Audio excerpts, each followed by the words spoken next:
You may imagine yourself in a room that slowly dims with the aging moments of the night, and at that moment, the story of a clock that not only measured time, but also touched the farthest edges of human understanding, begins to tap gently at the quietest part of your thoughts.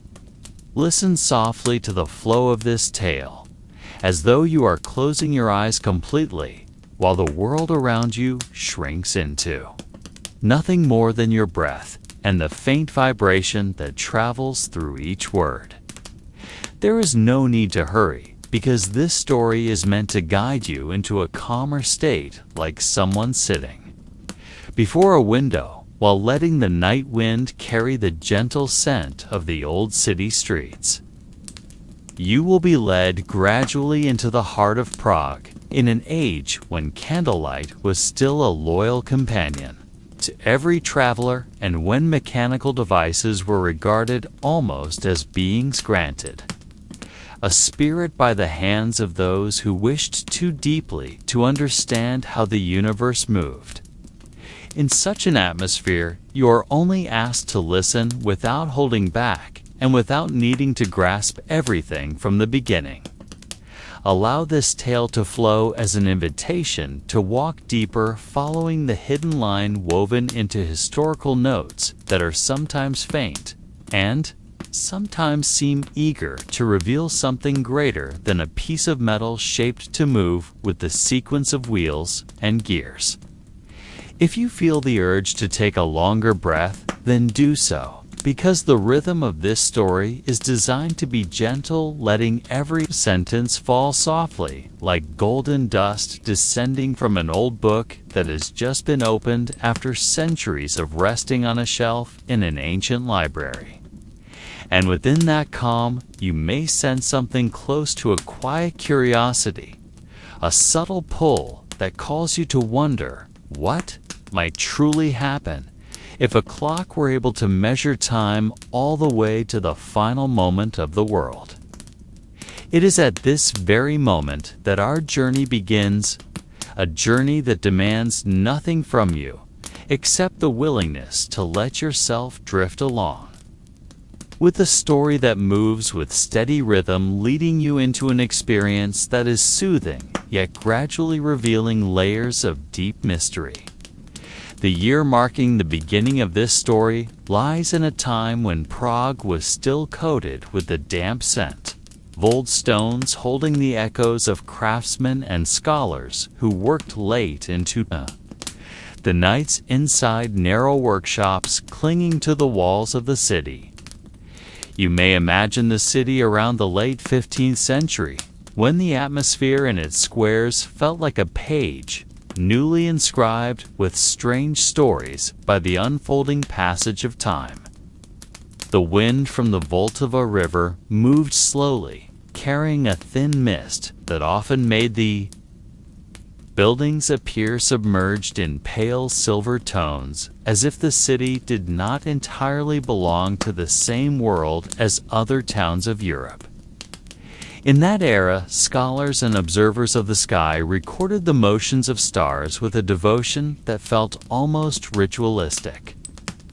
And the turning of metal gears was seen not only as technical motion, but as a small window into the structure of the cosmos, which they believed filled with secret messages. You might sense how the narrow streets were filled with the heavy steps of metalworkers, carrying pieces of bronze or iron, still warm from the furnace. Every corner was wrapped in the scent of resin wood fire and the fine dust left behind by hands carving the mechanical world of that age. When night fell, oil lamps hanging before storefronts cast a gentle yellow glow, shaping long shadows like lines of time stretching endlessly. Hidden behind all this lay small rooms where certain thinkers gathered to question matters they would not dare express openly. They spoke softly about the possibility of a machine that did not merely mark the passing of hours, but could read the inner structure of the world's duration. From such private conversations, the rumor of an extraordinary astronomical clock began to appear. It was said that the device could unravel cosmic cycles with a precision unmatched by any other. Instrument even those crafted by the finest artisans of Nuremberg and Florence.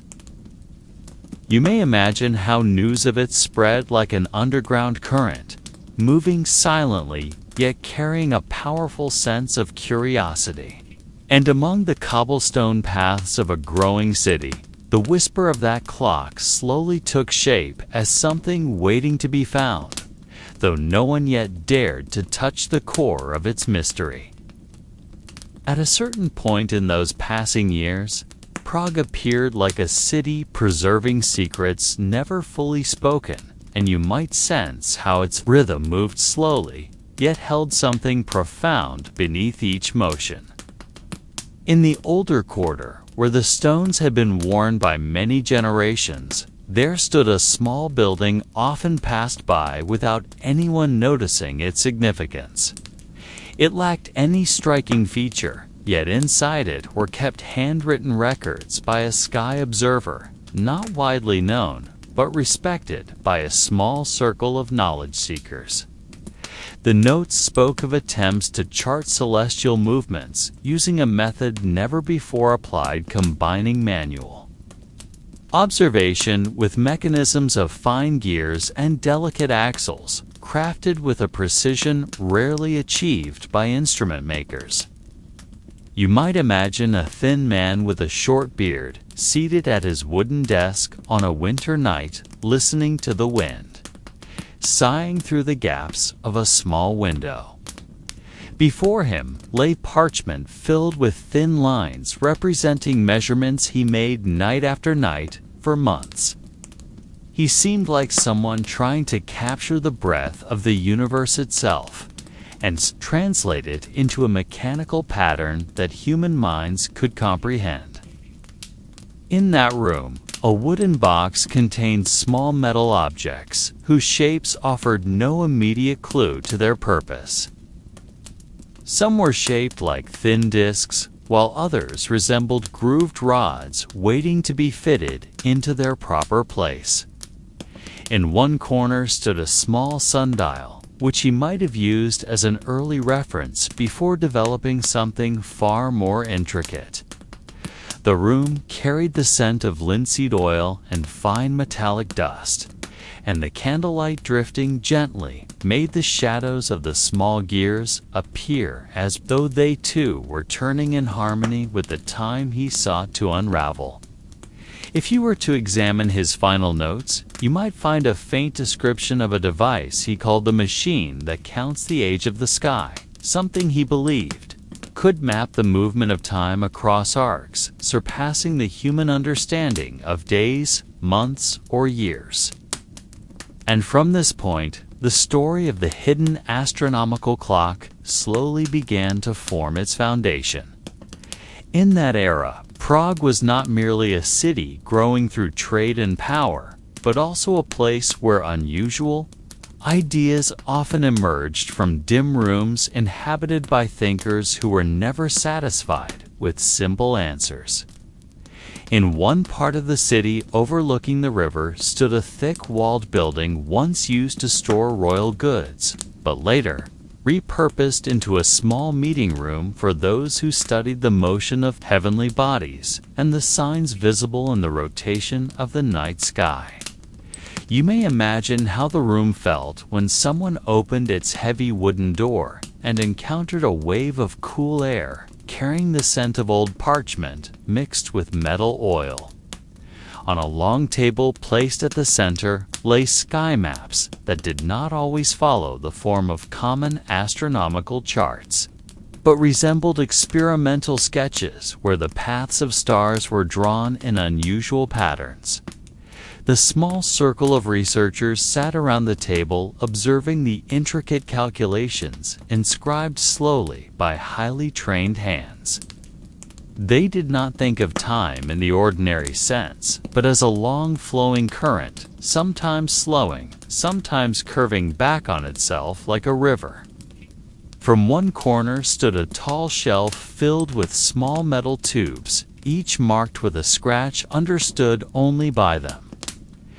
These tubes held the delicate components of a mechanical experiment. They hoped to complete something far greater than a simple timekeeping device.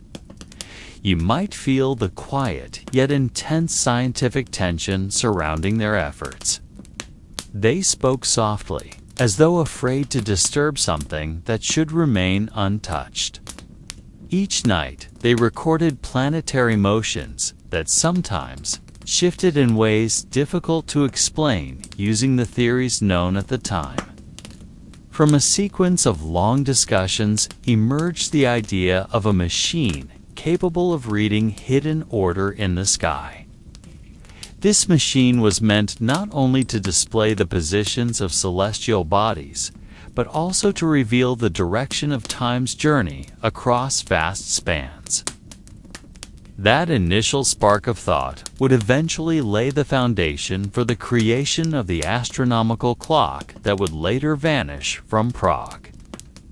At this stage, the concept remained vague, yet you may sense how something significant began to move from the shadows of that room. At the moment when the idea of a machine capable of reading time began to take clearer shape, the sky watchers of Prague realized they were moving into a realm of knowledge difficult for common understanding of their era. You may imagine a night when thin clouds hung above the city and the moonlight reflected on the surface of the Vltava River, creating a long, shimmering line that seemed to divide the real world from something deeper. In a narrow room near an old tower where city guards usually rested stood a simple wooden table covered with carefully stacked rolls of notes. On those notes, some of the boldest calculations were inscribed. They attempted to interpret the small variations in planetary movement visible only to someone patient enough to observe the sky throughout the year. From those nearly invisible differences, they believed a greater pattern emerged, one not merely following the circular motions taught by classical theory. You might see them moving the oil lantern closer to the table, so shadows would not interfere with reading the thin lines they had drawn. Each stroke of the pen felt like an attempt to capture moments nearly untouched by time itself. They discussed how a mechanical device might replicate these patterns with such precision that it would not only show the positions of celestial bodies, but also hint at crucial points in the greater flow of the world's long existence. On the side of the room lay an arrangement of early gears whose forms were not yet perfect, some still rough, as if newly taken from a metal mold, while others appeared too fragile to be fitted into a larger structure. Yet even in their incomplete state, the seed of the astronomical clock, later said to be lost, was already alive. They speculated that if the machine could synchronize its internal movements with certain cosmic rhythms, it might display something no other. Clock could offer the ability to reveal the distant boundaries of time, a notion almost impossible for the human mind to grasp. As the night deepened, the faint sound of city guards' footsteps echoed outside, reminding them that the world beyond that room continued moving at its own rhythm. But within those walls, they felt they had touched something that might outlive their own lifetimes, and this sense drove them deeper into the mystery surrounding the remarkable machine they sought to create. When the initial idea began transforming into a tangible design, the craftsmen and skywatchers of Prague understood that they were entering a stage demanding more than scientific precision, for every component they created now had to align not only with mathematical BSK, when miladical quiches, but also with the natural rhythms they observed each night.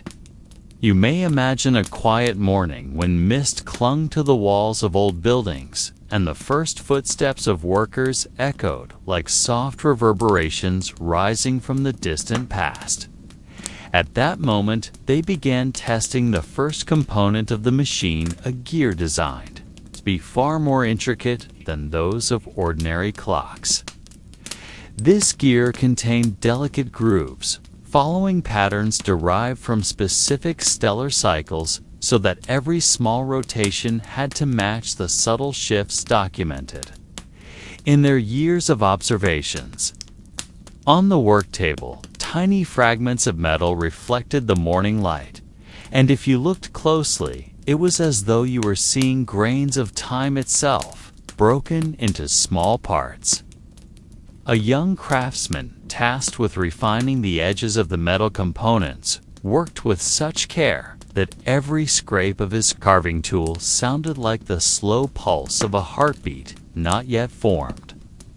He worked not only with manual skill, but also with an effort to understand the larger idea embedded within each line of the design. Meanwhile, the senior sky observer recorded new calculations on thin sheets of parchment, ensuring no mistake, even one as fine as a strand of hair, could slip through, for a small error could alter the meaning of the entire machine.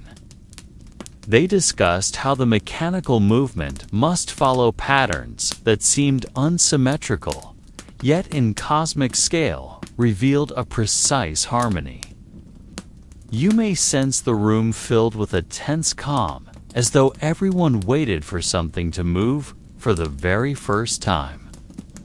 In another corner stood an early model of the larger structure into which all components would eventually be fitted, a wooden frame simple in appearance, yet destined to support a far more complex mechanism.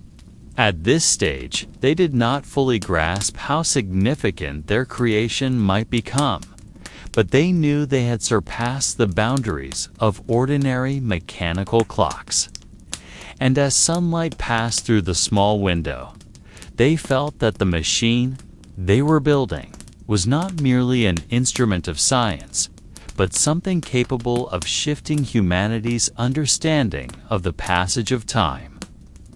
As more components began taking shape, the craftsmen and sky watchers entered a stage where each small part of the machine could no longer stand alone, but had to interact with the others in a highly intricate mechanical dance.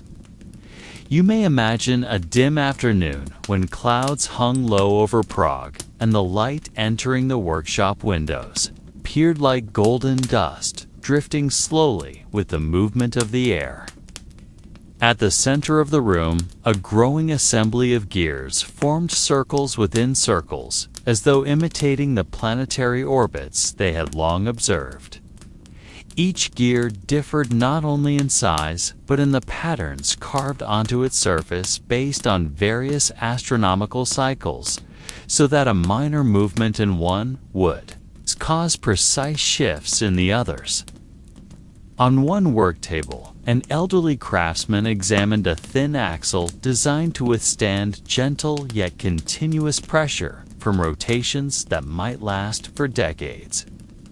He lifted the axle toward the light, rotating it slowly to check for the slightest flaw, knowing that any imperfection left behind could alter the entire mechanism and cause the machine to read time incorrectly. Across the room, a sky observer compared planetary motion records with a mechanical diagram hanging on the wall. He sought to ensure that each orbital line he had marked over the years could be translated into mechanical movement that would not lose synchrony even after tens of thousands of rotations. You might sense how quiet the room felt. Only the soft tapping of metal touching metal broke the silence, along with the occasional long breath of someone fully concentrating. At some point, they realized the machine was beginning to reveal a clearer form, a device that was not merely attempting to follow time, but to capture the deeper structure of time's journey itself. They discussed the possibility that once all components were perfectly aligned, the machine might reveal something that had previously only been guessed. Through celestial observation, the moment when a great cycle would end and another would begin. You may imagine their feelings as something once existing only as notes in dreams slowly stood before them as a tangible object. And in the stillness of that afternoon, they understood that what was taking shape in that narrow room could become one of the strangest discoveries in the history of Prague. In the next stage, the craftsman attempted to understand how an extremely small flow of energy could animate an entire arrangement that appeared so complex. They knew the machine must not rely on a powerful energy source because its original purpose was to imitate the sky, which moves slowly and without force. You may imagine a bright morning whose quietness felt almost strange, as though the city of Prague was holding its breath so as not to disrupt their concentration. Inside the workshop, the sunlight, brighter than the day before, struck directly onto a metal disc being shaped by the youngest component maker among them. The disc bore a very delicate pattern, resembling waves circling its center, and each tiny curve was designed to transmit energy from one gear to the next without losing rhythm. He examined whether the small angles he carved had the correct slope, for an error of even a fraction of a millimeter could throw the entire assembly out of balance. Meanwhile, near the window, sky observers debated how to translate the seasonal patterns they had watched for the past 20 years into mechanical movements that must not be rigid yet must not be overly free. They unrolled a long parchment sheet filled with graphs of certain star motions, the lines rising and falling like waves following cycles they understood only after years of staring at the night sky. You may sense the gentle tension in that room, for they were moving at the edge between knowledge and conjecture, between solid records and unanswered riddles. At one moment, one of them placed his finger on a point in the graph and said he believed a repeating pattern existed, though hidden too deeply to be seen without the help of the machine they were building. The other did not agree immediately, yet admitted that several small anomalies they recorded during the previous winter could make sense if the pattern were real. Slowly, they approached a section of the mechanism under testing, trying to imagine whether the tiny motions flowing through the gears could capture the subtle pulse they had long observed in the heavens.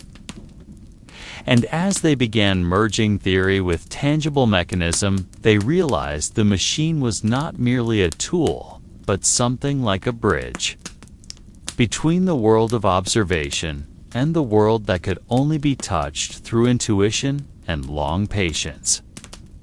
On the following day, when a thin fog hung low above the rooftops of Prague, you may imagine the craftsman and the sky. Observers arriving earlier than usual, as though a quiet impulse was calling them to continue the unfinished work.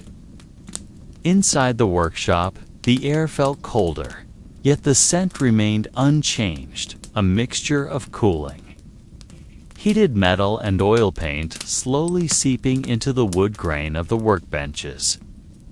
You might picture how they gathered around a large frame that now began to resemble the heart of the machine they had envisioned for years. The frame was forged from metal hammered thin, yet strong, and at its center lay the main shaft, still not perfectly installed. Each person worked in an almost uniform rhythm, for they had now mapped their respective tasks more clearly. A carving specialist refined the outer surface of the shaft to reduce friction as much as possible, while two sky Observers adjusted the curve that would determine variations of time throughout the year. You could sense how their determination thickened with the realization that this project was no longer a mere scientific ambition, but an attempt to bridge the boundary between what could be recorded and what could only be felt. In one corner of the workshop, an elderly man with a thin beard examined the small gear he had made once more, ensuring that every tooth held perfect distance. He placed the gear near his ear and turned it slowly, listening for the soft scraping sound that might reveal imbalance. Meanwhile, the youngest component maker began assembling the section responsible for daily regulation, which would become the core of how the machine marked time like a gentle pulse, moving from day into night.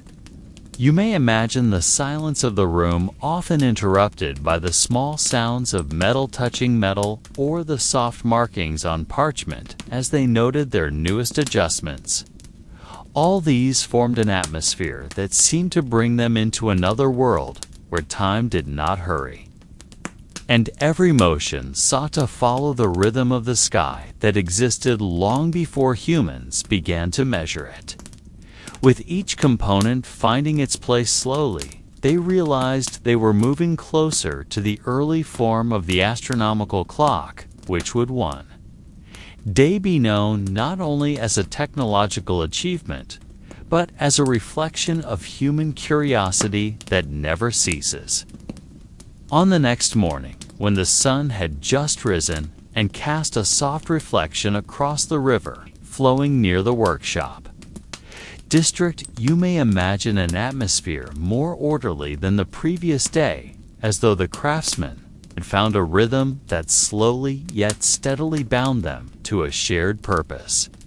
Inside the room, filled with measuring tools and parchment sheets, they began to focus on the part long considered the most difficult: the regulation of cycles, involving extremely slow movements that must remain stable despite continuous shifts of temperature and humidity from season to season.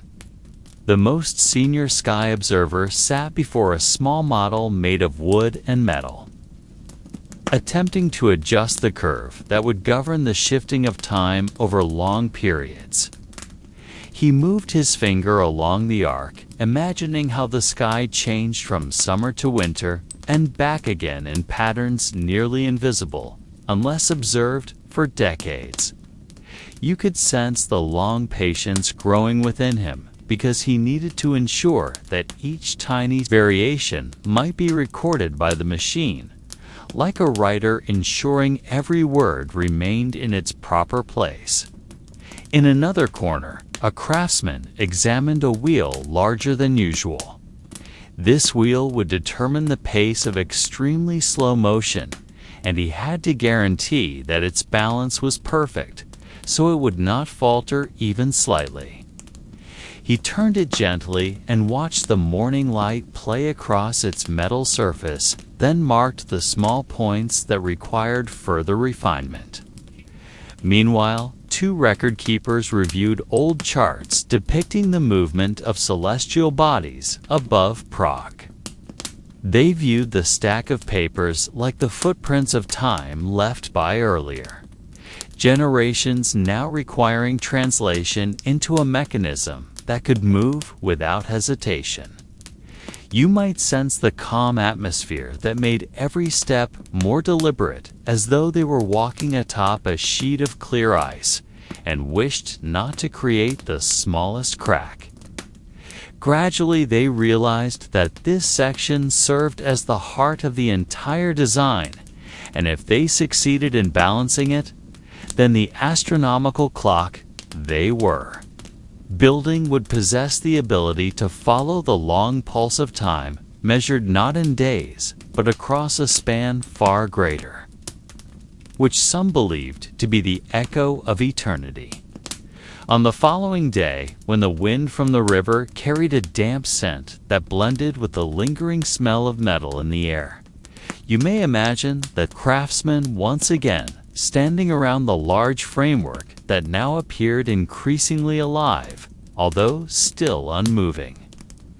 That day they focused on what was considered the most sensitive component, the power distribution system, which needed to ensure that every tiny motion could spread evenly throughout the mechanism without losing strength and without creating even the slightest vibration.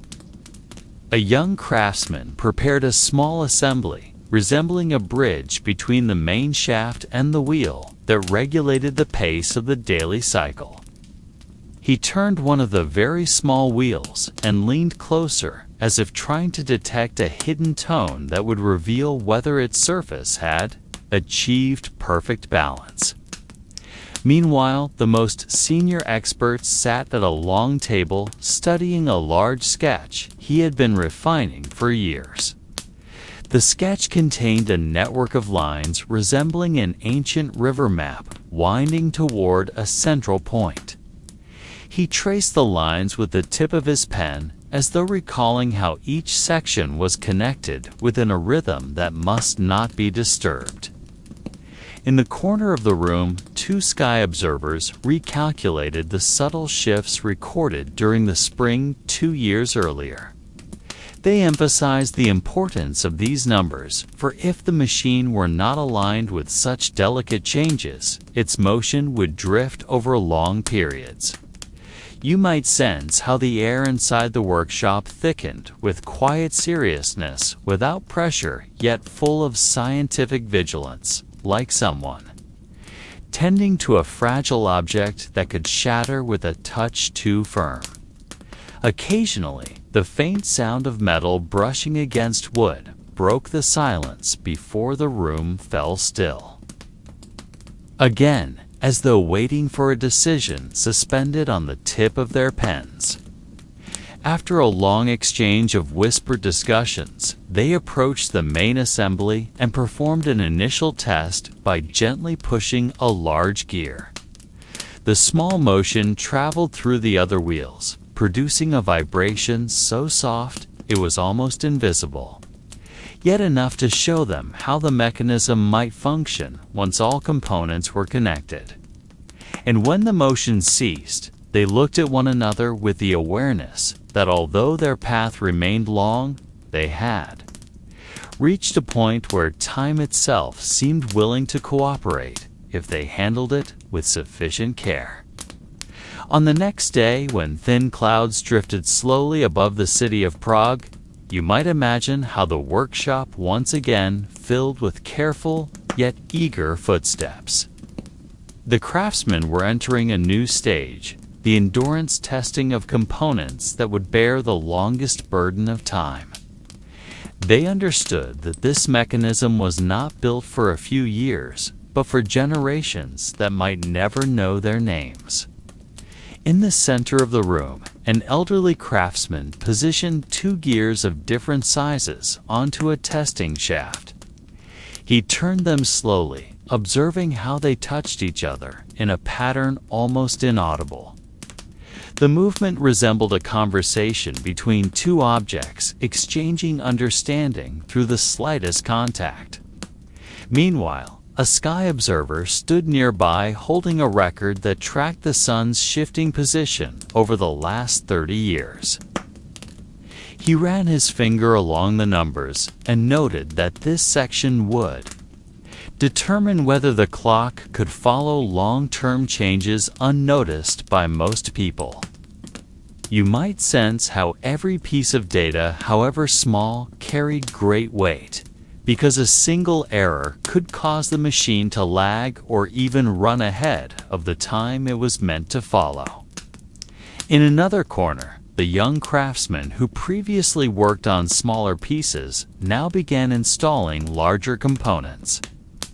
He checked each joint angle, ensuring that all surfaces met without gaps. Occasionally, he paused simply to feel the cold metal surface, as though trying to understand something not through sight, but through the sensation rising at his fingertips. On the opposite side, 2 record keepers reviewed graphs of lunar cycles.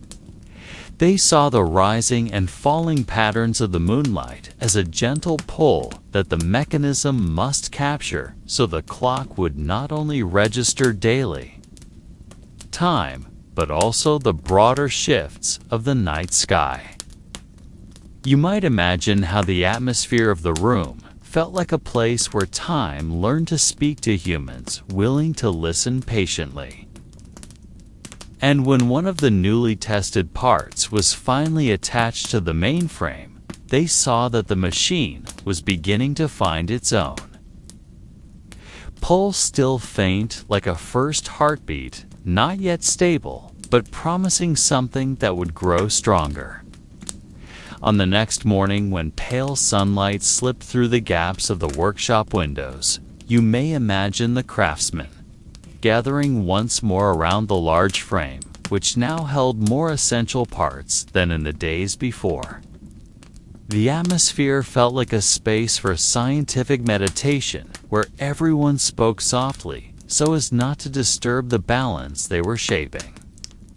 That day they entered the synchronization stage, a phase that demanded careful attention to the relationship between components that moved quickly and others that moved almost imperceptibly.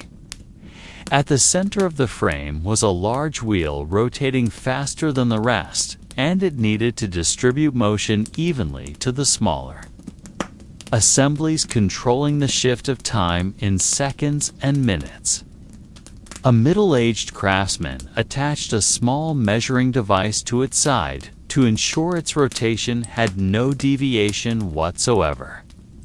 He turned the wheel slowly, watching the motion reflected on the metal surface as though reading signs only understood by someone who had devoted a lifetime to intricate mechanisms. Meanwhile, two sky observers referred again to old notes, showing daily variations in the position of a particular star. They marked tiny points with different colors to emphasize the pattern the nighttime regulator needed to follow. You might sense that this process was not merely technical, but an attempt to imitate the dance of the sky in a humbler form. In another corner, a young craftsman adjusted the balance of the part, connecting the fast-turning and the slow-turning sections. He tilted the piece little by little, observing how each tiny movement carried through the entire arrangement. Every adjustment felt like tuning the tension of a delicate instrument that could produce a clear note only if all components aligned with perfect coordination. Occasionally, the gentle sound of a wheel spinning or a light tap on the wooden table broke the silence when someone recorded a new adjustment. And when they finally conducted a brief trial, they watched the mechanism move in a pattern that began to unify. The motion was not yet entirely stable, but it was enough to make them realize they had succeeded in making time begin to flow within the machine. A current, still fragile, yet growing closer to the form they had dreamed of for many years. Toward midday, the atmosphere in the workshop gradually shifted as the room warmed and the faint metallic scent mingled with the aroma of wood, lightly heated by sunlight. At this stage, the craftsman entered a more delicate part of the work, the calibration of the relationship between the day indicator mechanism and the seasonal indicator mechanism. This calibration was not merely a technical task, but also an exercise in confidence, because even the smallest error could cause the entire system to fail in following the natural cycles that moved with an unending rhythm. Two senior craftsmen sat across from each other, observing a thin disk that would function as the regulator of seasonal changes. The disk contained a series of small marks, each representing the shifting of sunlight throughout the year. They rotated it at extremely slow speed while comparing its position with observational tables written decades earlier by an astronomer long deceased. Nearby, a young sky observer recorded microscopic differences between the reading from the previous day and the reading of that morning. He marked these changes in soft colors so the entire team could see how the slight shifts influenced the position of the wheel responsible for the transition of days. Not far from him, a gearmaker rechecked the tiny spaces between the newly forged metal teeth. He touched each tooth with the edge of his nail, feeling for any imbalance invisible to the eye. To them, even such a minute imperfection could mean that the flow of time would falter at some point, causing the rhythm of the machine to fall out of alignment with the rhythm of the sky. Occasionally, the sound of a long breath echoed as someone held intense focus while measuring the distance between two nearly inseparable components. There was something almost ritualistic in the way they worked. No movement was rushed, and no sound filled the room except the soft friction of metal and the scratch of pen on paper. The machine now looked like a creature slowly being formed, a being waiting for the moment it would come. Alive and follow the cosmic order they attempted to capture within this small structure. And at a certain moment when the sun reached its highest point, they finally found the elusive alignment, the position where all disks and gears moved with such gentle harmony that they felt as if they could hear the faint echo of time beginning to organize itself within the frame, even though not a single part was truly complete. In the late afternoon, when sunlight softened, the craftsmen directed their focus toward the alignment of the lunar phase indicator, a component long regarded as the most difficult because the moon shifts in a rhythm far less rigid than the movement of the sun. You might imagine yourself standing in that room, watching them unfold sheets of astronomical notes now yellowed and fragile with age. Each sheet held the recorded work of medieval astronomers who had meticulously documented the changing shapes of the moon from one night to the next. They gathered around a large table filled with small measuring tools made of wood and metal that appeared simple, yet were extremely sensitive. A young craftsman assigned to reinterpret the old records slowly explained the slight inconsistencies he discovered between past observations and the newer calculations. These inconsistencies forced the entire team to pause their work and listen to the faint clicking of gears as they gently rotated the miniature moon model attached to a thin axis. The oldest observer in the room closed his eyes for a moment, recalling how his teacher once taught that the lunar mechanism must be given room to move with a soft rhythm because the moon never fully obeys the intentions of human hands. In one corner, a maker of tiny components inspected the gap between two shafts that needed a precise degree of flexibility. To avoid putting pressure on the primary gear responsible for tracking days, they also had to ensure that the subtle rising and falling motion of the lunar disk would not disturb the smooth rotation of the time wheel. Working slowly, they listened to the ambient sounds entering through the slightly open window, the birds returning to their nests, and the gentle wind threading through the cracks of the centuries-old stone walls. The atmosphere made their work feel like a prolonged dialogue with the universe rather than the mere construction of a machine. When at last they discovered a method to reconcile the difference in calculations, the entire room seemed to exhale as if a weight that had hung over them all day had finally dissolved. The machine resumed its gentle motion as the small lunar model orbited, its center in a rhythm that matched the most accurate observations they had ever achieved. Toward nightfall, as the fading light seeped through the cracks of the workshop windows, the craftsmen shifted into a quieter phase. Of work, the rechecking of balance between the main mechanism and the supporting frame that kept the entire structure stable. At this stage, the room felt more silent than before, as if everyone understood that the slightest carelessness could cause the slightest precision they had built since morning to unravel.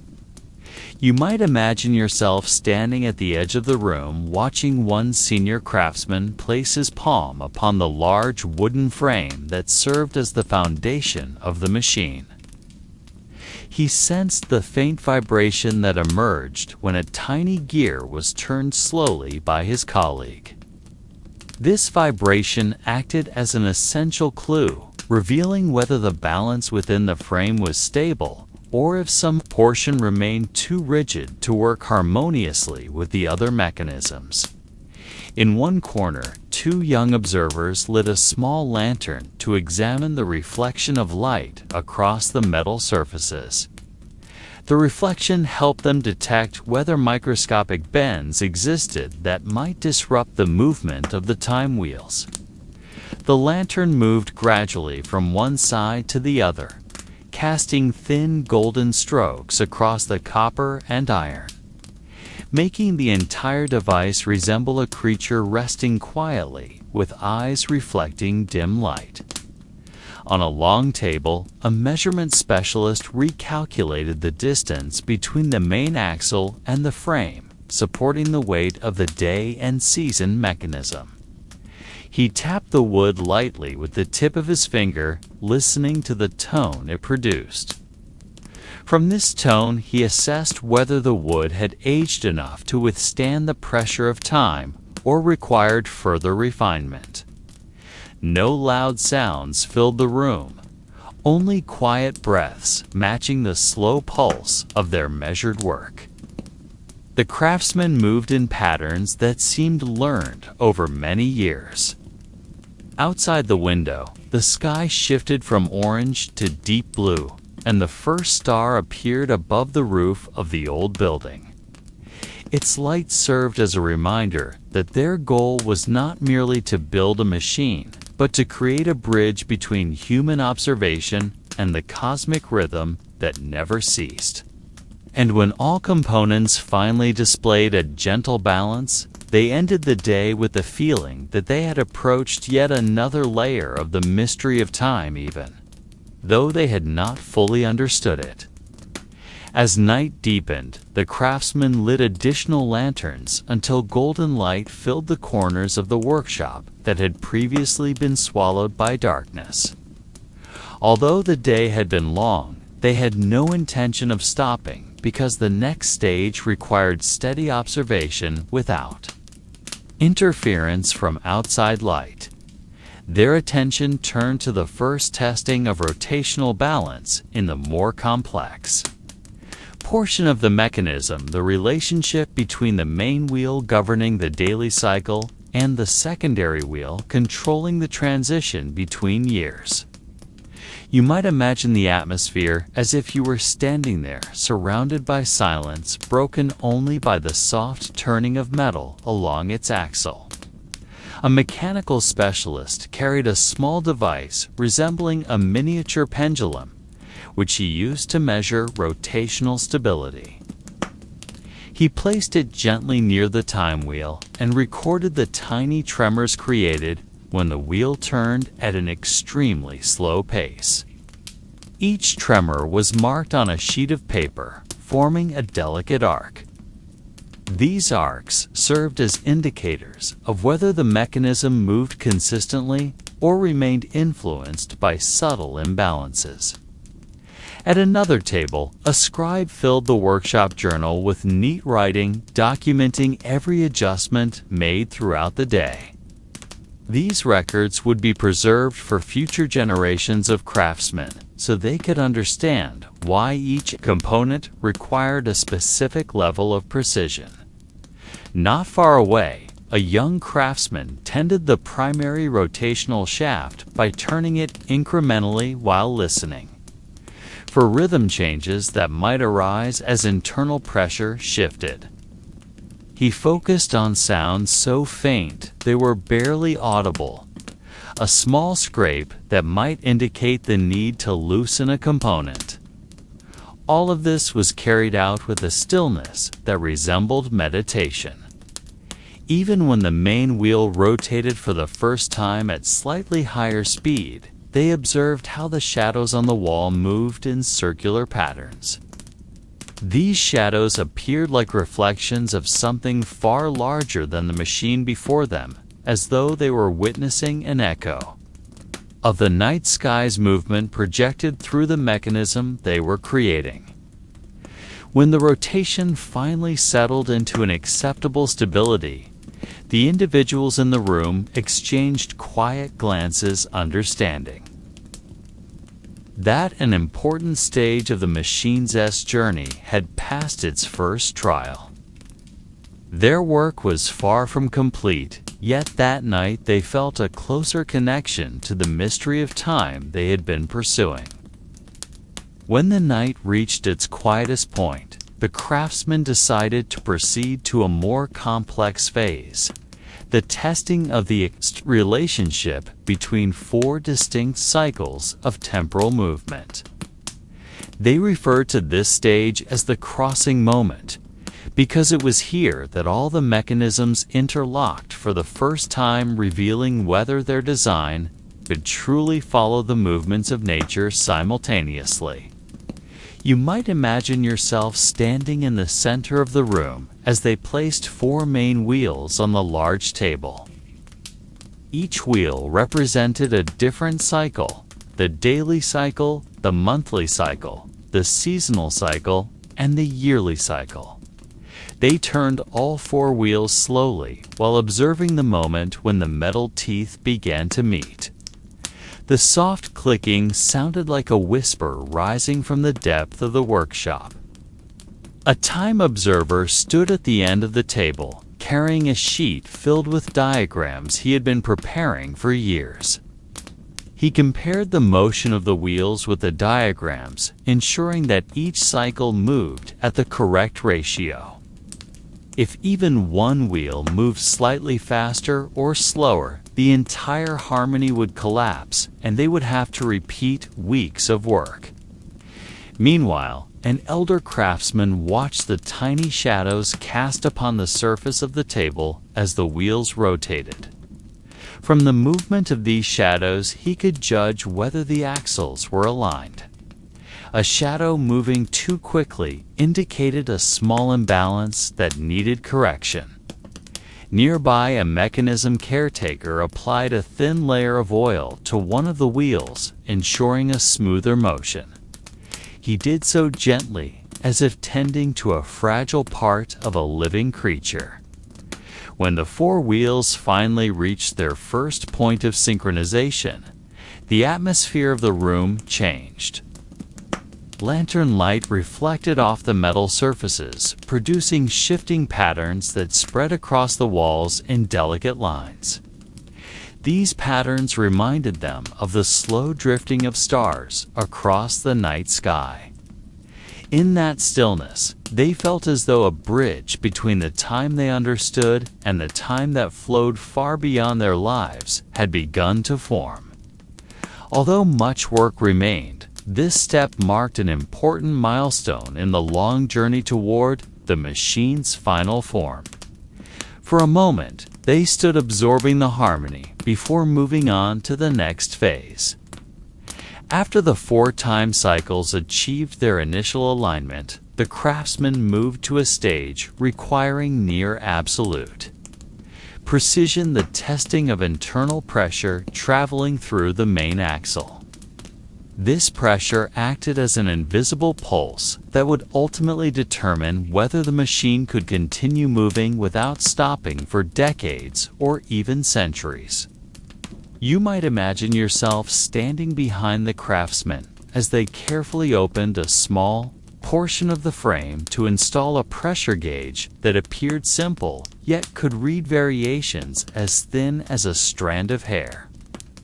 The device was placed against the freshly forged axle, and the axle was rotated slowly while the craftsman recorded the tiny fluctuations that appeared on the reading needle. On the opposite side of the room, a measurement specialist lit a small piece of charcoal, which he used to mark hot spots on the metal surface.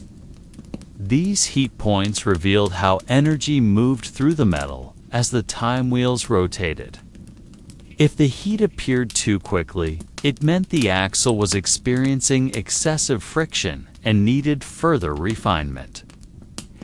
Nearby, a young craftsman pressed his ear against the large wooden frame, listening to the sound emanating from within. He tried to catch the faint pulse, indicating that the mechanism operated with a stable rhythm. Occasionally, he lifted his head, signaling to the team at the main table that a subtle vibration had appeared where none should exist. They then adjusted the placement of a smaller wheel to restore the rhythm. On the cold workshop floor, a time observer unfolded a large sheet illustrating the map of energy flow within the machine.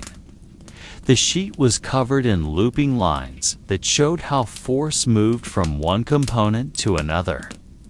Each time they discovered even the smallest inconsistency, the lines were updated, making the map a living representation of a machine body still evolving.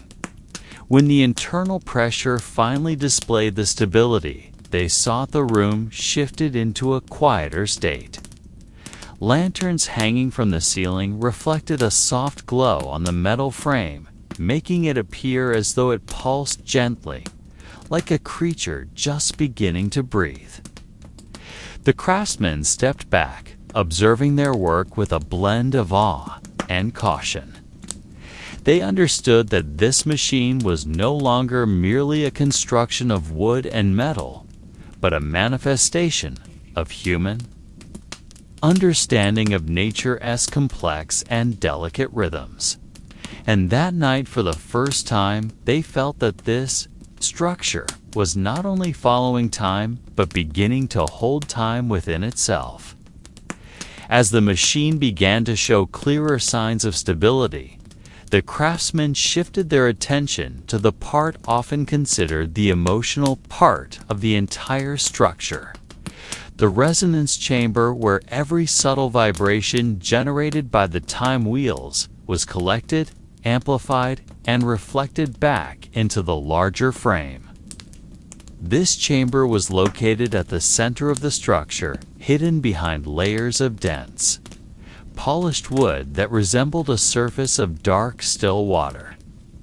You might imagine the craftsman lifting the protective panel slowly using small, carving-like tools to avoid damaging the grain of the wood, which played an essential role in channeling resonance. As the panel rose, the scent of aged timber mingled with cold metal drifted outward, filling the space with the impression that this chamber had been storing countless echoes since the beginning of the construction. Inside, thin tubes hung like pieces of an ancient musical instrument, each placed at precise intervals to capture vibration waves from the main axle. The specialists tapped one of the tubes with a small hammer, producing a barely audible chime that nevertheless provided insight into the clarity of its resonance.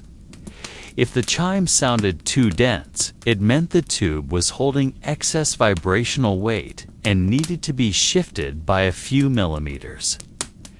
Meanwhile, another craftsman activated a resonance reader shaped like a disc placed at the center of the chamber. The disc would rotate slowly, following the flow of vibrations, and if its motion stalled at any point, it indicated an obstruction within the flow of energy. The craftsmen worked with remarkable patience, adjusting the tubes, carefully aligning the spacing between resonators until all chimes moved into a single pattern they referred to as the machine's breath. When that pattern appeared, everyone in the workshop could feel it. Even without instruments, there was a brief pause between each chime. That created the sensation that the machine was acclimating itself to their presence. The resonance chamber gradually transformed into the structure. Center of awareness, a place where the machine seemed to first recognize itself not merely as a tool, but as something capable of sensing the rhythms of the world around it. When the craftsman finally closed the wooden panels with deliberate care, they knew that even the smallest change within the resonance chamber would shape how the machine would speak in the future, whether through faint chimes or through vibrations perceptible only to those standing close enough to listen. Once the resonance chamber was closed again, the craftsmen directed their focus to a section rarely touched due to its complexity, the layered system of star path wheels arranged like a moving map of the night sky. You can imagine how they bowed slightly before beginning their work, as if giving the machine a moment to adjust to their presence. This mechanism consisted of dozens of small wheels, each carved with intricate patterns resembling clusters of light placed according to the most current astronomical data available in Prague at the time. Each wheel followed its own path, yet all were interconnected through thin rods that moved like delicate roots searching for the correct channels.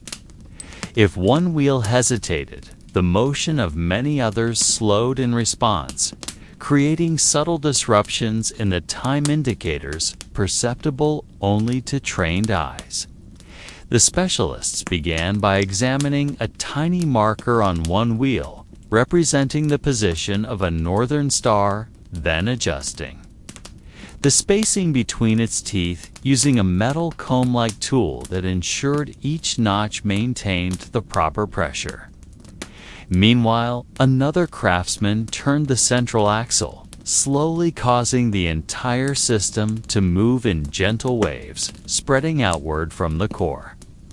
You might sense how the air in the workshop shifted as the wheels moved, all the faint sounds blending into a near whisper that traveled along the stone walls. This whisper served as the metric for determining whether the star wheels moved in the intended pattern or whether some area required correction. If the rhythm grew too fast, it meant a wheel was forcing a path not meant for it and needed its tension reduced.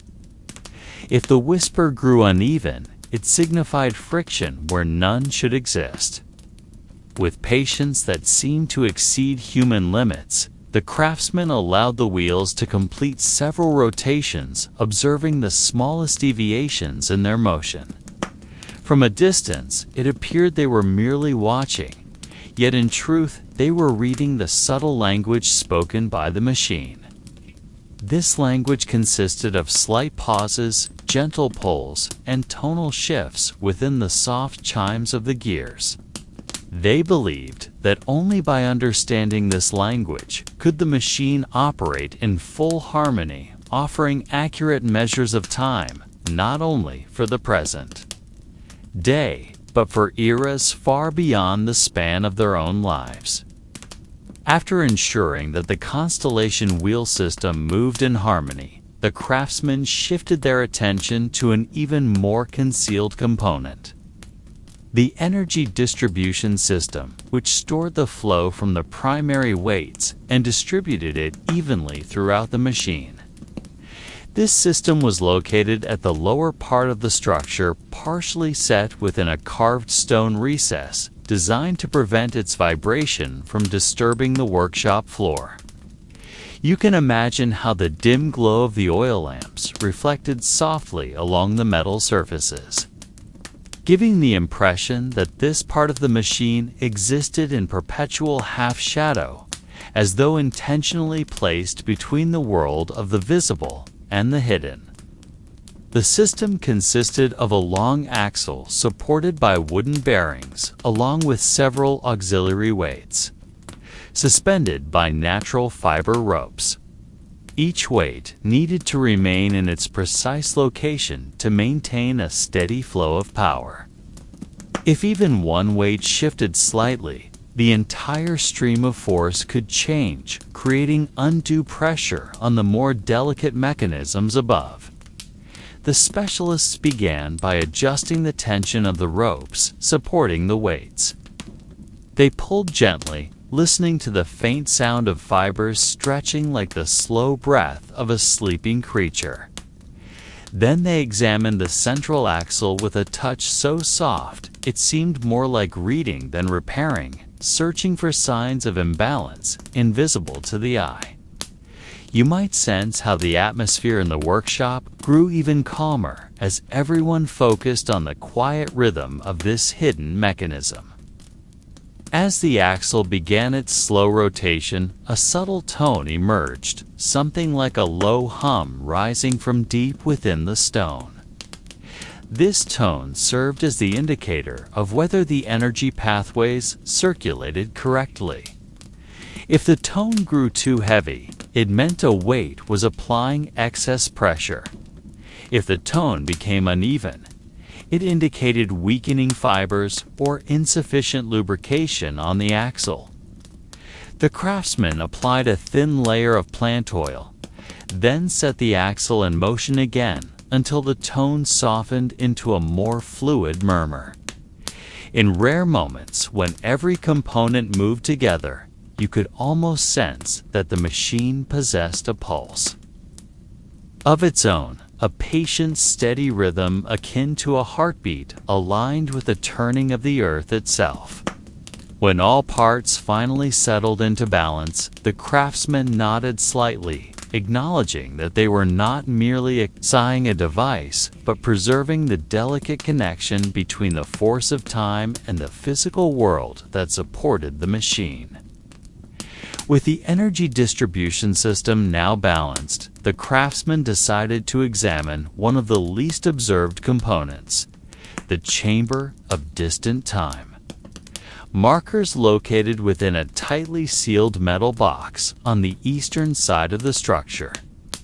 This section was considered the predictive center of the machine, a place where mechanical movement was. Translated into markers representing very long spans of time, even those far beyond the reach of ordinary calendars. You might imagine them opening the metal seal carefully, for the seal functioned not only as physical protection, but also as a temperature regulator that kept the delicate internal components stable. As the box opened, the air around them grew slightly colder, as though this chamber stored traces of winter that never fully left. Inside lay a series of thin metal ribbons coiled like endless scrolls. Each ribbon was connected to small graphite-coated wheels that allowed exceptionally smooth movement without producing sound. The ribbons contained tiny etched patterns that, when passing the marker, cast narrow shadows onto a thin glass surface at the front of the chamber. These shadows formed the basis for calculating distant temporal intervals. The specialists began by turning one of the pull wheels, slowly causing the ribbon to glide bit by bit. You could see how the etched patterns projected onto the glass, creating slender lines that resembled streams of light. Each line represented a count associated not merely with days, months, or years, but with long cycles tied to the motion of celestial bodies. If the lines grew too dark, it indicated that the graphite wheels required cleaning, or that the ribbon was too tightly wound. If no line appeared, the light needed to be redirected. The craftsman then positioned small mirrors to reflect the glow of the oil lamps, directing it precisely at the needed angle. After some adjustments, the lines finally emerged, clearly moving in a gentle rhythm that signaled the mechanism had returned to full alignment. In that moment, it felt as though the machine was whispering something about unreachable time, a message not fully understandable, yet strong enough to suggest that the device was designed to see beyond the limits of human perception. When the metal box was closed again, everyone in the workshop sensed they had just touched the quietest part of the machine, the part that held the farthest secrets within its structure. After the chamber of distant time markers was inspected and sealed, once more the craftsman moved toward one of the most debated components of the entire structure, the time-tone stabilizer chamber. Located behind a thin iron frame stretching from the floor to the machine's midsection. This chamber was believed to keep all mechanical sounds from colliding with one another, ensuring that the machine produced a smooth, consistent rhythm. You might imagine the craftsman bending slightly to pass through a narrow opening as though entering a nest built only for whispers. Inside the small room hung a series of thin discs suspended on natural silk threads. These discs shifted slightly whenever the wheels above rotated, absorbing, then releasing vibrations at a precisely calculated pace. If even one disc fell out of alignment, the tonal balance of the entire machine would change, generating resonance that was either too heavy or too sharp. The specialists began by inspecting the silk threads supporting the discs. They touched them softly, making sure no fiber had begun to fray. Their touch was so light, it seemed they were feeling the texture of the air itself. Then they activated a simple listening tool, a small tube placed against the chamber wall.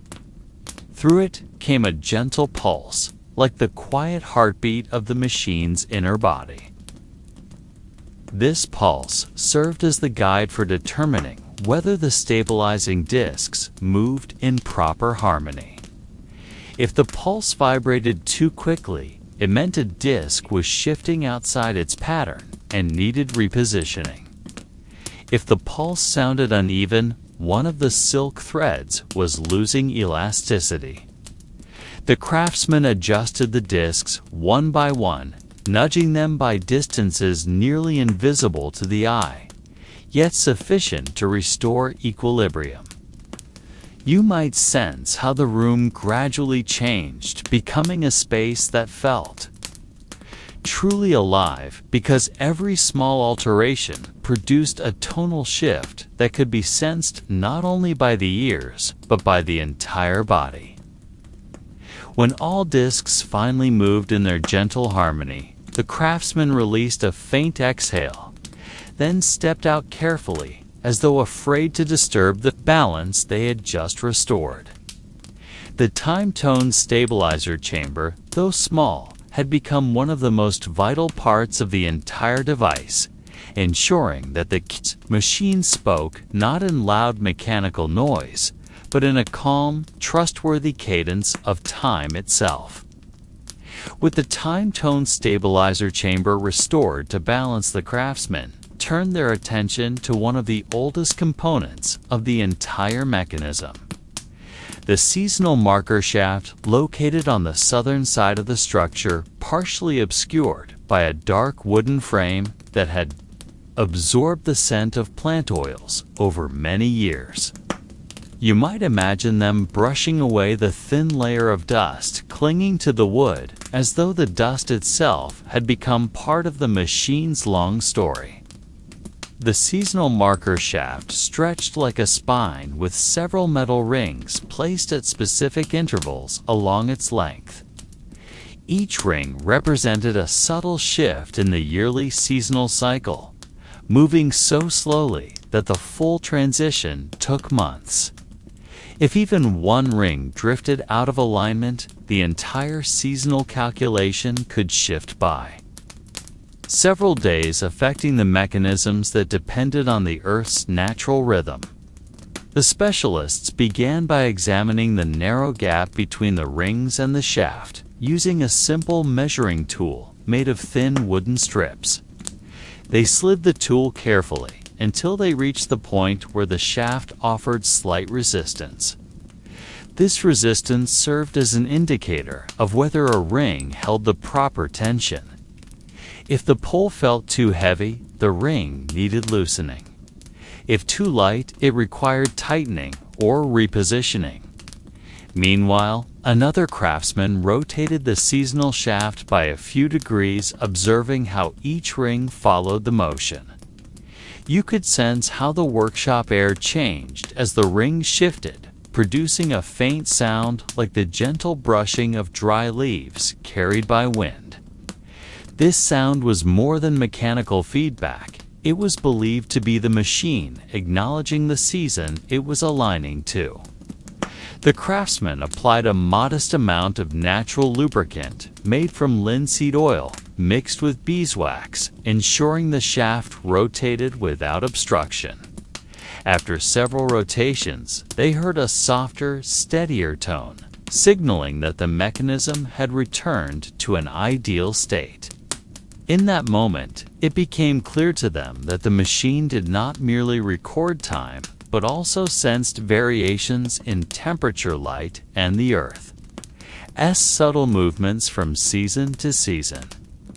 When their work was done, they closed the wooden frame with quiet reverence, as though covering a vital organ that maintained the bond between the machine and the ever-changing world following the slow arc of the sun. After ensuring that the seasonal marker shaft was in perfect condition, the craftsmen shifted their attention to a small chamber on the western side of the machine, known as the shadow reflector room. This chamber served as the calibration center for the light entering through a narrow slit carved into the stone wall running from the floor almost to the ceiling. The incoming light formed a straight line whose length and angle changed throughout the day. This line of light touched the surface of a bronze plate polished through decades of careful maintenance, allowing it to register even the smallest variations in illumination. You might picture the light creeping slowly across the metal like a thin, soundless serpent. The specialists leaned close to the bronze plate until their faces were only centimeters away, observing the microscopic reflections formed as the light struck the shallow contours of the metal. These reflections were not mere visual phenomena, but indicators of whether the machine could still track the sun's daily rhythm with precision. One craftsman lifted a measuring device shaped like a thin disc with 3 concentric paths engraved on its surface. The disc was placed beside the line of light to determine its angle and intensity. If the beam touched the first path, the machine registered morning. If it touched the second, it marked high noon. If it reached the third, it meant the mechanism was preparing for evening. But on that day, the light slanted slightly off course, missing the path it should have aligned with. The craftsman realized that the reflector panel required a small adjustment. Carefully, they shifted the panel by a few millimeters using a narrow lever crafted from aged pine. The movement was nearly imperceptible, yet sufficient to correct the machine's rhythm. During this adjustment, the room's silence deepened, as though the space itself held its breath awaiting the final correction. When the beam finally aligned with the proper path, the craftsman heard a faint ringing like a tiny chime emerging from somewhere unseen. This chime always appeared whenever the light reached its ideal point, a subtle acknowledgement from the machine that it had once again synchronized with its sun's daily journey. The craftsman never fully understood the origin of the soft sound, but they regarded it as evidence that the mechanism still possessed an inner life, a life hidden beneath its layers of metal, stone, and ever-shifting light.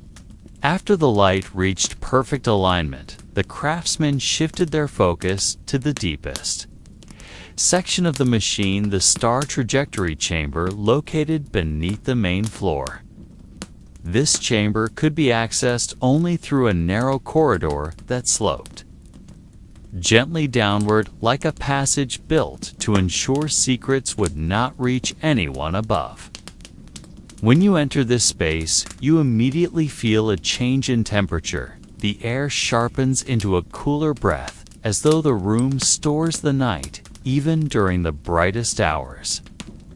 The walls are made of dark stone that absorbs light, leaving a small oil lamp hanging from an iron hook as the only source of illumination. Its flame flickers softly, creating shifting shadows that resemble restless constellations.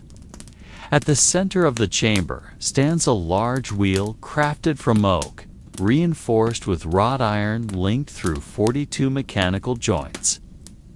The wheel does not spin openly like an ordinary gear, but moves in micropulls, responding to the position of specific stars in the northern sky. Each micropull has a nearly consistent pause, differing only when major stars, such as Polaris, reach certain points in the night arc.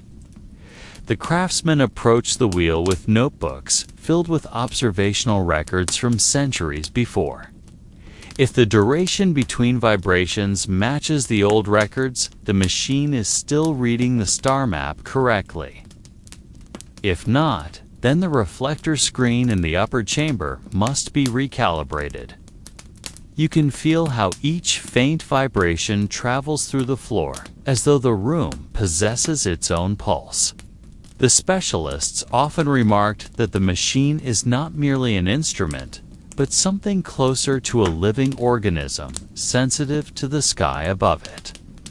They always spoke softly in this space, believing loud voices could disturb the mechanism's subtle balance.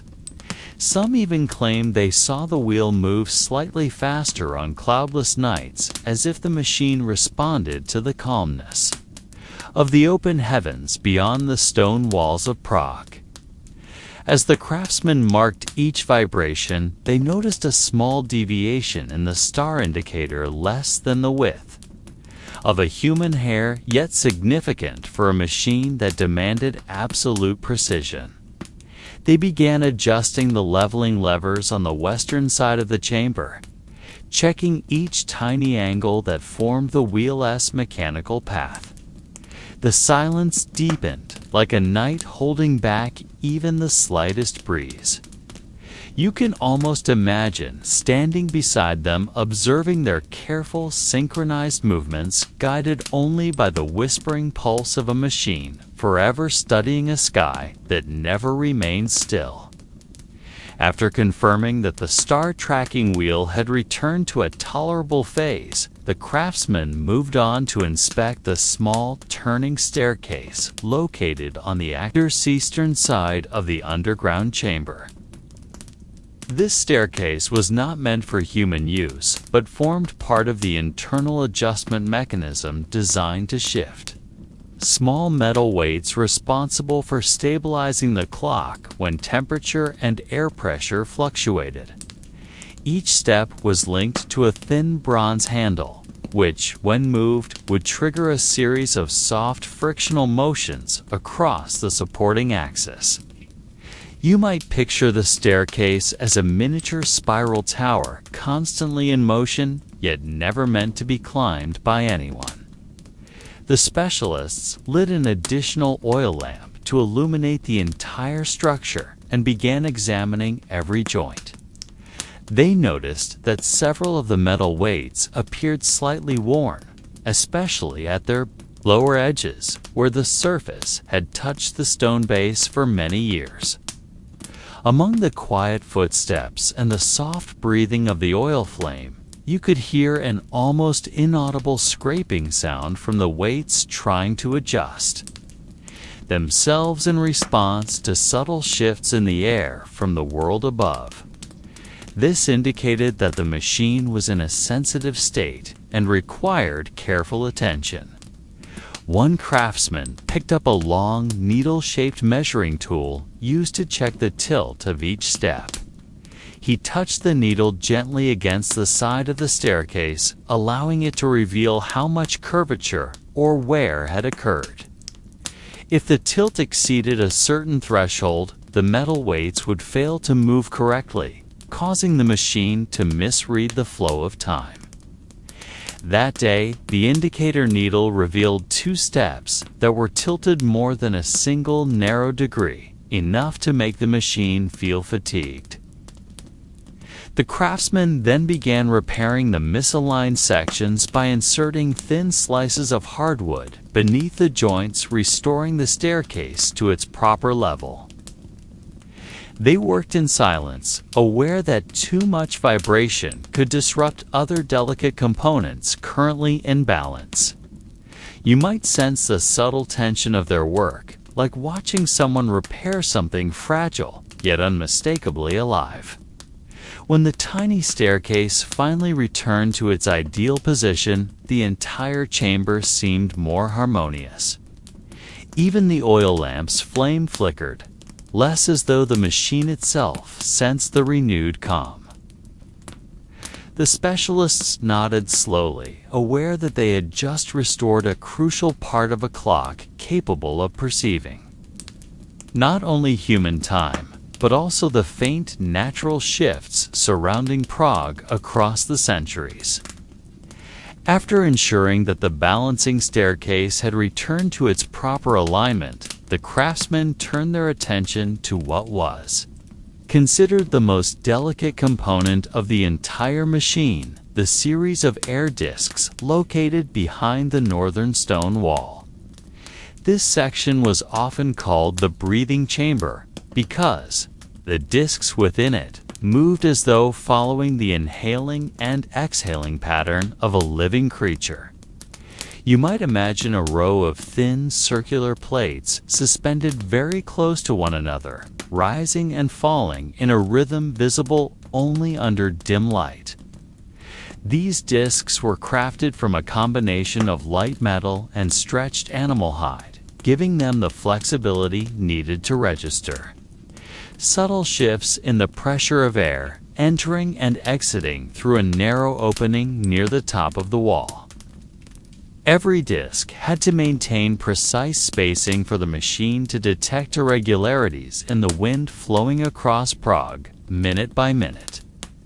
The specialists brushed away the fine layer of dust that had settled on the discs using an extremely soft brush made from animal hair. They moved it gently, as though touching something that could tear from the slightest pressure. As the discs were cleaned, a faint sound similar to a long, quiet sigh drifted from between the layers of metal. To the craftsman, this sound indicated that the discs remained responsive and had not stiffened with age. A rigid disc would fail to record the air pressure variations that formed one of the fundamental elements of the clock's astronomical calculations. One of the craftsmen brought out a small, block-shaped measuring tool with engraved lines on all 4 sides. This block was inserted between the discs to determine whether the spacing still matched the old standards. Even a shift as thin as dust would cause the machine to misread the wind, creating tiny errors. That would eventually alter the rhythm of the main timekeeping mechanism. That day, the tool revealed 2 discs that sat too closely together, preventing air from passing smoothly. Carefully, the craftsman adjusted the discs by turning small screws hidden behind the supporting frame. Their hands moved slowly and evenly, as though calming something restless.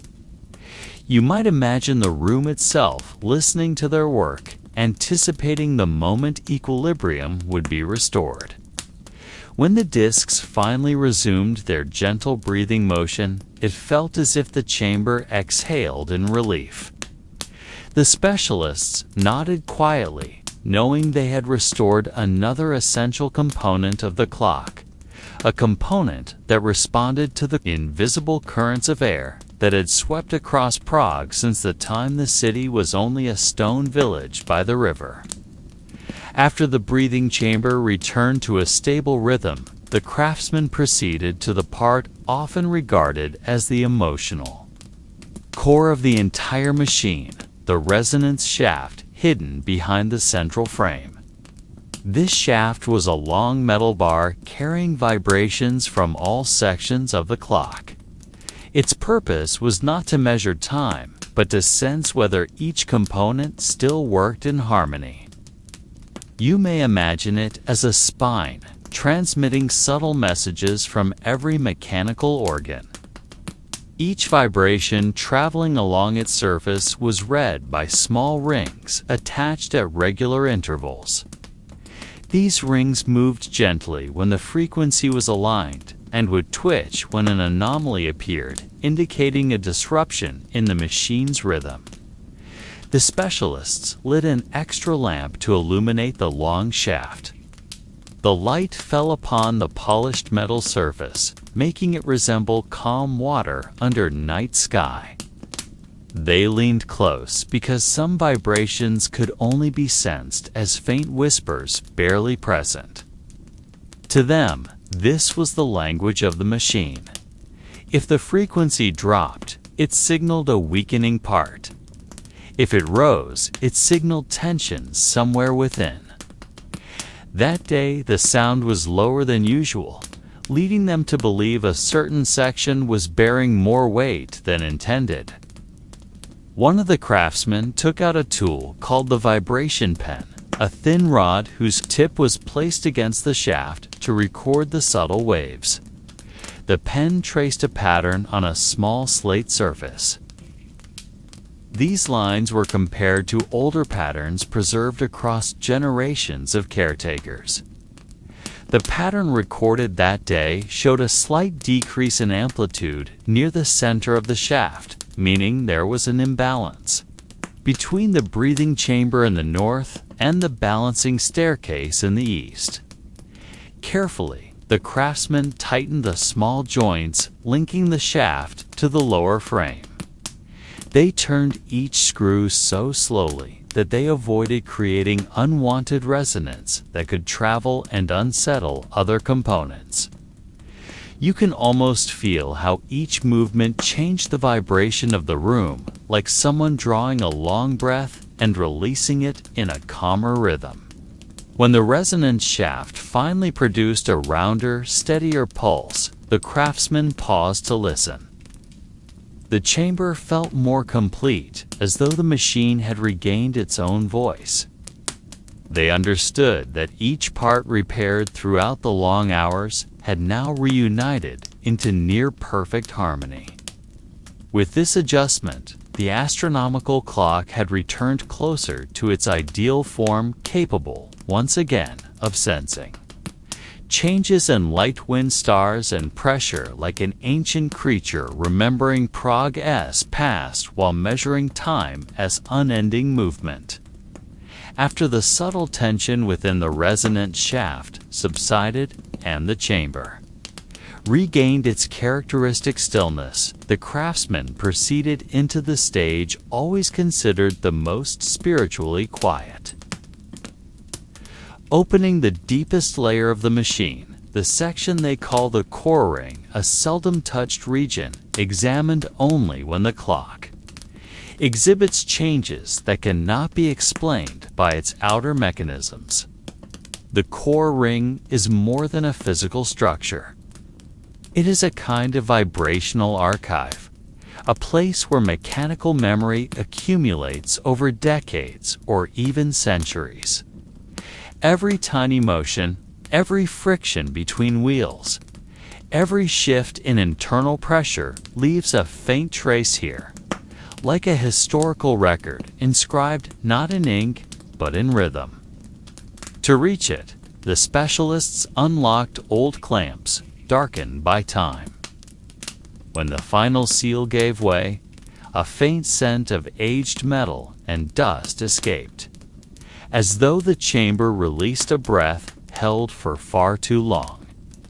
Inside lay a cluster of concave wheels, thin double-layered rings, and a flat disc reflecting light like a faded lunar surface.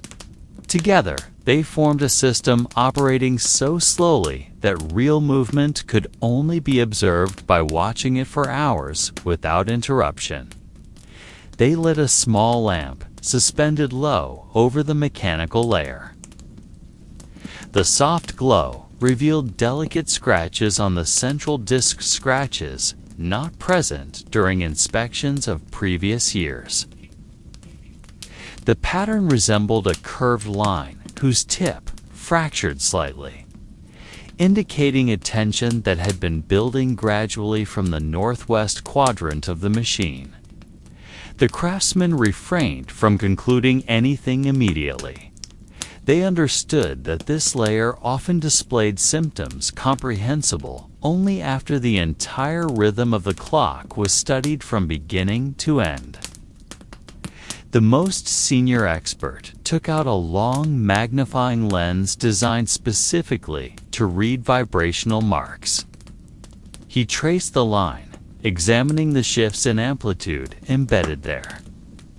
After a few minutes of silence, he announced that the machine had been storing a minor imbalance for many years, nearly undetectable adjustment likely related to slow structural shifts within the wooden building that houses the clock. This insight was not received as a warning, but rather as a reminder that the astronomical clock does not merely respond to the world, it adapts to it, absorbing environmental changes and reinterpreting the rhythm of its own life. With this discovery, the craftsmen understood they had entered a deeper layer of mystery, one that explains not only how the machine works, but how the machine experiences time. And from this point forward, a new chapter of their investigation began. To enter the next layer known among the craftsmen as the inner silent chamber, they had to pass through a narrow gap behind the core ring, a mechanical corridor they rarely entered because its rhythm was so slow and fragile that even a single misplaced sound could disturb a balance maintained for decades. This chamber was not a room in the architectural sense, but rather a thin resonance zone formed by the meeting of the mainframe and the deepest vibration relay. Here, the machine stored its most delicate frequency residues, a kind of echo without a direct source, yet still circulating slowly within the metal structure. As they stepped inside, the air seemed to grow denser. Not heavier, but possessing a certain quality, like being inside a room holding a sound that has never been spoken. The craftsmen paused and tilted their heads slightly. Not as a ritual, but because their bodies instinctively adapted to the overwhelming quiet. From afar came a faint hum that could not be categorized as vibration or sound. It was more like a thin pressure brushing the edges of consciousness. At the center of the inner silent chamber stood a small structure resembling an elongated metal capsule. The experts called it the tone keeper, a module responsible for balancing the machine's fundamental tone, the primordial frequency created when the astronomical clock was first constructed centuries ago. This fundamental tone never changed, but its quality could weaken due to climate shifts, deformation of the building, or subterranean vibrations from the ever-growing city. A lamp was directed toward the capsule, and the reflection revealed micro-scratches different from any other pattern in the machine. These scratches formed a circle that did not fully close, as though a resonance that once existed had halted before completing its cycle. The craftsman examined it with a rounded listening tool, which, when placed against the capsule, produced a tone so low it fell beneath the records of the past several decades. The descending tone indicated that the tonekeeper had stored an unfamiliar, something not originating from the clock's mechanism itself, possibly from structural changes in the city, or perhaps from an atmospheric disturbance. The experts refrained from drawing conclusions too quickly. They carefully recorded the amplitude, wave direction, and tonal qualities, something like an ancient echo that had forgotten half its memory. They understood that they had reached the boundary where mechanical technique met something more akin to natural phenomena. Layer, where the astronomical clock not only measured time but preserved the world around it in the form of vibrations that never fully fade. And with that realization, they stepped deeper, ready to uncover the next secret that may have remained hidden for centuries. After examining the tonekeeper and noting the decrease in frequency that hinted at an unfamiliar resonance, the craftsman moved slowly toward an even more concealed layer, an area they called the deep echo path, a narrow mechanical channel functioning as the final link between the innermost mechanisms and the old building surrounding them. This path allowed the astronomical clock to receive environmental pressure and structural changes directly and weave them into its internal rhythm. Few dared enter this area, for any unmeasured step might disrupt frequencies that had traveled through the machine for centuries. As they descended the narrow corridor, the atmosphere grew so quiet that nothing could be heard except their gradually slowing breaths. Here, the metal did not sound like metal. It felt more like a surface waiting to be touched, like a thin sheet holding very old echoes. The small lamp they carried cast light along the walls that seemed paler than the rest of the machine, as though time had drained their color. There were no wheels, no springs, no turning shafts. Only a long path designed to hold the leftover echoes from all other components, a reservoir of silence. At the center of the path, they found a small metal ring barely wider than a handspan. This was the reflection ring, a device that recorded the lowest frequencies ever produced by the machine. Such frequencies often corresponded to major environmental events, such as shifts in the building S structure or natural forces that shook the stones beneath the city. When they directed the lamp toward it, faint lines appeared, waves imprinted upon the surface. The wave pattern was not entirely symmetrical. One side rose slightly higher, indicating that at some point the clock had received an unusual force from the northeast. One of the experts placed a listening tool against the ring. What emerged was not a hum, nor a ticking, but a long, thin tone as though rising from deep underground. It rose and fell in slow cycles. Its rhythm did not match any historical pattern in their records, stretched forward like something unfinished, like a warning the machine had not yet fully articulated. The craftsmen exchanged glances but did not speak. They knew the reflection ring changed only when the clock encountered something the upper mechanisms could not interpret. This was the layer where the astronomical clock ceased being merely a timekeeping device and became something that absorbed the movements of the world. And upon hearing that unfamiliar tone, they understood they had entered a realm of mystery even the oldest chronicles could not explain. After the long tone from the reflection ring settled slowly into the narrow chamber, the craftsmen remained still for several moments, as though their bodies needed to adjust to the new quality of silence. None of them dared speak, knowing that a human voice could distort the waveform they were attempting to perceive. In that absolute stillness, they sensed a faint vibration, almost like a thin current of air shifting inside the chest, yet it came from neither the machine nor the room itself.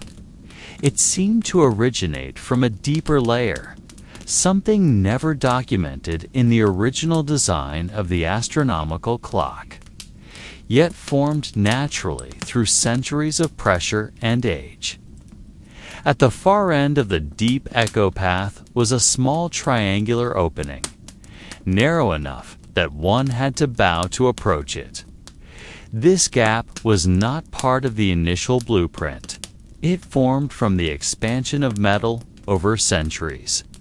When they placed a small lamp near the opening, the reflected light revealed mechanical elements far older than the surrounding components, as though they had been sealed away when repairs were performed generations ago. The metal surface was dark, not from rust, but from accumulated vibration residue layered across its lifetime.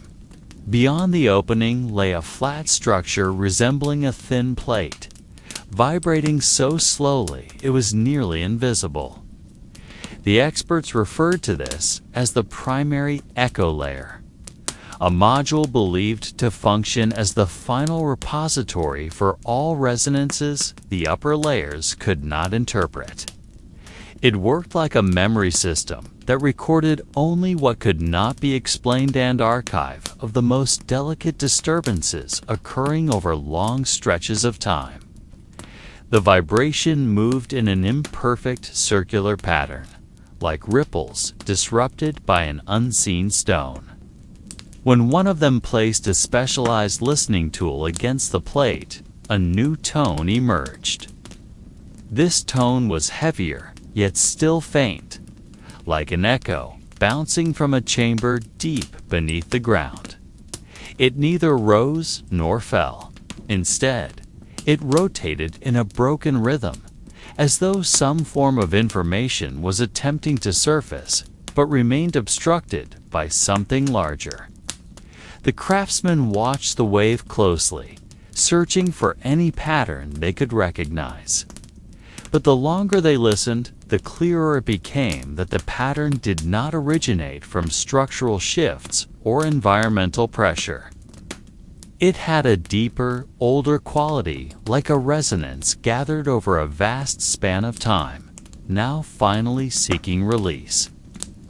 In that moment, the craftsmen understood they were no longer interacting merely with a machine, but with a memory that had been awake far too long and had finally begun to move. As the rotating sound gradually spread through the chamber, the craftsmen realized the vibration was not only traveling through the listening device, but also through the stone floor beneath their feet. The floor, part of the observatory's ancient foundation, captured and reflected the wave in a way distinct from metal, while metal carried sound sharply and directionally. The old stones dispersed it softly and slowly, like water seeping through sand. The effect made the entire room feel as though it were breathing with a rhythm not belonging to any living creature. One of the youngest craftsmen, whose hearing sensitivity exceeded the others, lowered himself until he was nearly lying on the floor. Placing his palm flat against the stone, he frowned as he detected a pattern different from that heard through the device.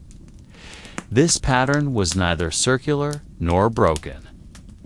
It traveled forward in long, delicate lines, like a tiny continuous stream, as he followed the wave's direction with his eyes. He noticed something absent from any mechanical map, a thin line on the floor, smoother than the surrounding stone, as though it had been worn by something invisible over time. The others joined him, examining the thin line closely. It was not a crack, not a carving, and not a repair mark. Its surface was too even and too clean to be natural damage. When one craftsman ran his fingers along it, faint, unnatural coolness spread across his skin, subtle, not painful, yet possessing a quality that made the hand instinctively want to withdraw. The line extended from the triangular opening all the way to the western wall. And when the lamp was brought closer, it revealed a faint, reflective shimmer like moonlight on still water. The shimmer moved in sync with the wave, though only in very slow pulses, as if the stone had stored echoes of every vibration that had passed through it for centuries. The oldest craftsman, who had spent his life tending the astronomical clock, finally whispered that the line might be an unmapped resonance channel, an ancient route linking the machine's deepest layer to something behind the wall.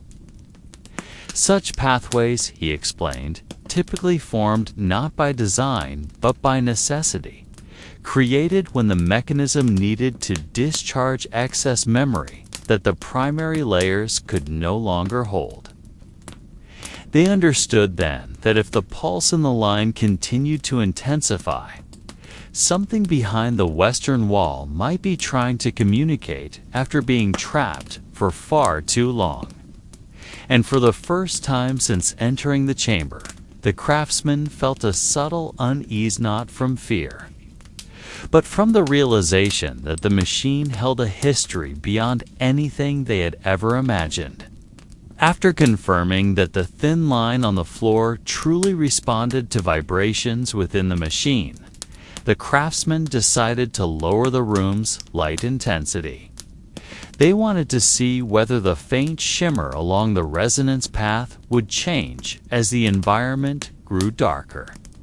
When the large lamps were dimmed and only one small light was left to hang low above the floor, the chamber underwent an immediate shift. The air felt denser, as though every dust particle moved more slowly, and the stone walls seemed to absorb even the softest sounds. In this softened light, the resonance path began revealing a new appearance. Not merely a pale lunar glow, but a layered pattern following the pulse of the vibration. The pattern resembled overlapping waves, like ripples formed by two separate sources yet moving harmoniously in a shared rhythm. Each time the waves converged, a tiny point of light flickered briefly on the stone surface, as if the floor itself were blinking. One of the craftsmen noted that such a phenomenon had never appeared in prior inspections, not even during the deep mechanical openings conducted decades earlier. He speculated that the resonance path might have accumulated from extremely old mechanical, traces vibrations dating back to the period when the observatory was still young, and the astronomical clock had only begun synchronizing itself with the stone structure surrounding it. The eldest craftsman knelt near the line and positioned a micropressure sensor directly against the floor. The amplitude graph revealed subtle fluctuations that did not match the machine's known frequencies. This meant there was a second source deeper, slower influencing the pattern. It did not originate from the inner wheels, nor from the resonance shaft. It felt like an echo trapped beyond the stone, from a space the craftsman had never opened or even suspected existed. After several minutes of analysis, they concluded that the path might be part of an undocumented structural feature. A passive resonance layer formed naturally through the long-term interaction between the machine, its rhythm, and the building's foundation. This layer could act as a kind of memory conductor, storing vibration patterns long gone from the machine itself, but preserved faintly within the stones. The realization made the room's stillness feel heavier. They were no longer facing only metal mechanisms. They were standing before a silent archive embedded into the building's own structure. For the first time, the craftsman felt that the astronomical clock did not merely move within space, had inscribed something into space. And from that insight, they understood that their next steps would have to focus on the western wall, where the resonance path ended in the deepest quiet. As the craftsman approached the western wall, the point where the resonance path ended, the chamber seemed to transform into a reflective container for echoes too faint to be recognized as sound. At first glance, the wall looked entirely ordinary. Large stones held by old mortar, few thin cracks, and subtle discoloration from decades of moisture. But once they placed their palms upon the surface, they felt a vibration that came neither from the machine nor the floor. It was so slow it resembled a delayed pulse, as though something behind the stone was attempting to recall a rhythm it had once known, perhaps decades or centuries earlier. One specialist took a rubber-tipped hammer and tapped the stone gently. The resulting resonance did not resemble the typical tones they expected from old masonry, neither rounded nor hollow, but something that sounded as though it originated far behind the wall, like a confined space too. Deliberate to be natural, yet too narrow to be a proper room. The tone did not fluctuate even when they tapped at different points, indicating that the phenomenon was not a localized anomaly, but was instead spread uniformly behind the entire western panel. They set up a long-duration wave recorder capable of capturing ultra-slow frequencies undetectable to the human ear. Within the first minutes of recording, the initial graph revealed an unexpectedly orderly pattern, a sinusoidal wave wrapped in a secondary, shadow-like curve following it at a constant distance. The pattern reminded the craftsman of vibrations observed in old clock mechanisms that had undergone repeated modifications, patterns that appeared when an aging component attempted to synchronize with a newer part. A hypothesis began to form. Perhaps behind the western wall lay a second passive resonant structure, older, larger, and subtler than the layer found in the floor. If so, it would imply that the astronomical clock had once been connected to, or built upon, an undocumented system, perhaps an early prototype or an additional mechanism dismantled centuries ago, yet leaving its rhythmic imprint in the stone. They discovered no openings, no hidden panels, yet the absence of any physical cavity only strengthened the impression that the wall was not concealing a space, but preserving a vibrational pattern. Trapped from a long-vanished era-like, a memory without a body sustained solely through a slowly circulating rhythm.